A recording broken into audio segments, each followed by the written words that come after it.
लोग दे क्यों रहे हैं? जवाब है अर्निंग्स अपग्रेड साइकिल में। क्योंकि एनालिस्ट्स को ये उम्मीद है कि चांदी की कीमतें ऊंची बनी रहेंगी, तो वो भविष्य के मुनाफे के अनुमानों को लगातार बढ़ा रहे हैं।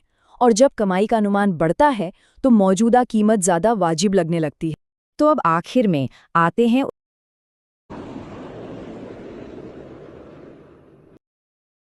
हिंदुस्तान जिंक ने Q3 में जो किया है वो वाकई देखने लायक है। आज हम इसी के ब्लॉकबस्टर नतीजों की तह तक जाएंगे। तो चलिए बिना किसी देरी के सीधे मुद्दे पर आते हैं।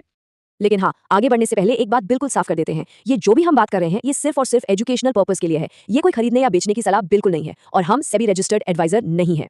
सबसे पहले तो इस नंबर को देखिए। नेट प्रॉफिट में साल दर साल 46% का जबरदस्त उछाल। अब यहाँ सबसे बड़ा सवाल यही उठता है कि आखिर ये हुआ कैसे। तो इन नतीजों की पूरी कहानी को समझने के लिए हम इन 5 हिस्सों पर गौर करेंगे। सबसे पहले ये तिमाही इतनी शानदार क्यों रही? फिर इसमें चांदी का क्या रोल था? कंपनी के फंडामेंटल्स कितने मजबूत हैं? वैल्यूएशन क्या कहता है? और आखिर में सोर्स के विश्लेषण के हिसाब से क्या स्ट्रैटेजी हो सकती है? तो चलिए पहले सेक्शन से ही शुरू करते हैं। आखिर कंपनी का फाइनेंशियल परफॉर्मेंस इतना जबरदस्त क्यों रहा? आइए इन आंकड़ों को थोड़ा और करीब से देखते हैं। आंकड़े तो खुद ही सारी कहानी बयां कर रहे हैं। नेट प्रॉफिट 46% बढ़ा, रेवेन्यू में 27.5% की ग्रोथ और ईबीटीए में लगभग 35% का उछाल। और तो और कंपनी का मार्जिन भी लगभग 55% के कमाल के लेवल पर पहुंच गया। मतलब हर तरफ से एक बहुत ही सॉलिड परफॉर्मेंस। तो सवाल अब ये उठता है कि ये नंबर आए कहाँ से? सिर्फ क्या हुआ ये जानना काफी नहीं है, क्यों हुआ ये समझना जरूरी है। चलिए इसके पीछे की असली वजह जानने की कोशिश करते हैं।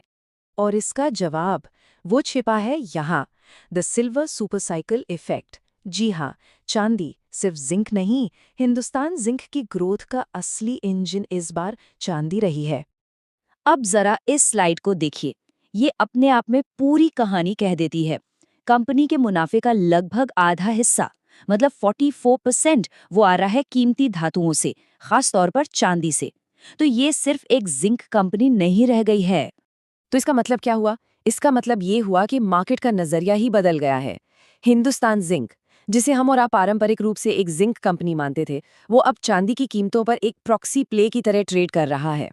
और ये देखिए, बिल्कुल साफ दिख रहा है कि कैसे ग्लोबल कमोडिटी की कीमतें सीधे कंपनी के मुनाफे में बदल जाती हैं। चांदी की कीमतों में 52.6% के उछाल ने सीधे सीधे कंपनी के रेवेन्यू को साल दर साल 80% से भी ज्यादा बढ़ा दिया। अच्छा, तो नंबरों के अलावा अब थोड़ा कंपनी की ऑपरेशनल ताकत और उसकी यूनिक बिजनेस मॉडल को भी समझते हैं, जो कि एक पारंपरिक ऑर्डर बुक से काफी अलग है। अक्सर लोगों को एक गलतफहमी होती है, जब हम किसी माइनिंग कंपनी को देखते हैं तो हम उसकी कोई पारंपरिक ऑर्डर बुक नहीं देख सकते। उनकी भविष्य की विजिबिलिटी कुछ अलग चीजों पर निर्भर करती है। असली पिक्चर तो इन चीजों से मिलती है। उनके पास जमीन के नीचे कितना रिजर्व है, भविष्य में वो कितना उत्पादन करने वाले हैं और उनके सेल्स कॉन्ट्रैक्ट्स कितने लंबे समय के लिए हैं। ये सारी चीजें उनकी लॉन्ग टर्म स्टेबिलिटी को दिखाती हैं। और ये स्लाइड तो कमाल ही है। मतलब सोचिए, इतनी महंगाई के बावजूद इनकी जिंक बनाने की लागत 5 साल के सबसे निचले स्तर पर है। ये उनके मार्जिन के लिए एक बहुत ही बड़ा पॉजिटिव है। तो इतनी जबरदस्त तेजी के बाद दिमाग में एक ही सवाल आता है कि कहीं स्टॉक बहुत महंगा तो नहीं हो गया है। चलिए अब वैल्यूएशन पर नजर डालते हैं और देखते हैं कि क्या ये प्रीमियम जायज है। यहाँ हमें वैल्यूएशन का कॉन्टेक्स्ट मिलता है। स्टॉक फिलहाल लगभग 11 गुना EV/EBITDA पर ट्रेड कर रहा है, जो इसके हिस्टोरिकल रेंज का ऊपरी सिरा है। सीधे शब्दों में कहें तो हाँ, ये अपने ऐतिहासिक औसत के मुकाबले प्रीमियम पर तो है। तो फिर इतना प्रीमियम लोग दे क्यों रहे हैं? जवाब है अर्निंग्स अपग्रेड साइकिल में। क्योंकि एनालिस्ट्स को ये उम्मीद है कि चांदी की कीमतें ऊंची बनी रहेंगी, तो वो भविष्य के मुनाफे के अनुमानों को लगातार बढ़ा रहे हैं। और जब कमाई का अनुमान बढ़ता है तो मौजूदा कीमत ज़्यादा वाजिब लगने लगती है। तो अब आखिर में आते हैं उस एनालिसिस और स्ट्रैटेजी पर जो सोर्स में दी गई है। और ये याद रखना जरूरी है कि हम सिर्फ वो जानकारी आप तक पहुंचा रहे हैं जो रिपोर्ट की गई है। एक बार फिर ये बात बिल्कुल साफ कर दें कि आगे जो भी फैसले और स्ट्रैटेजीज बताई जाएंगी वो सीधे सोर्स के एनालिसिस से ली गए हैं। ये कोई फाइनेंशियल एडवाइस नहीं है। तो सोर्स के एनालिसिस के हिसाब से दो रास्ते दिखते हैं। खरीदने का तर्क सिल्वर सुपर साइकिल के मजबूत मोमेंटम पर टिका है, और इंतजार करने का तर्क उन लोगों के लिए है जिन्हें ग्लोबल कमोडिटी में अचानक गिरावट का डर है। हालांकि सोर्स ये भी कहता है कि कम प्रोडक्शन कॉस्ट की वजह से रिस्क थोड़ा कम है।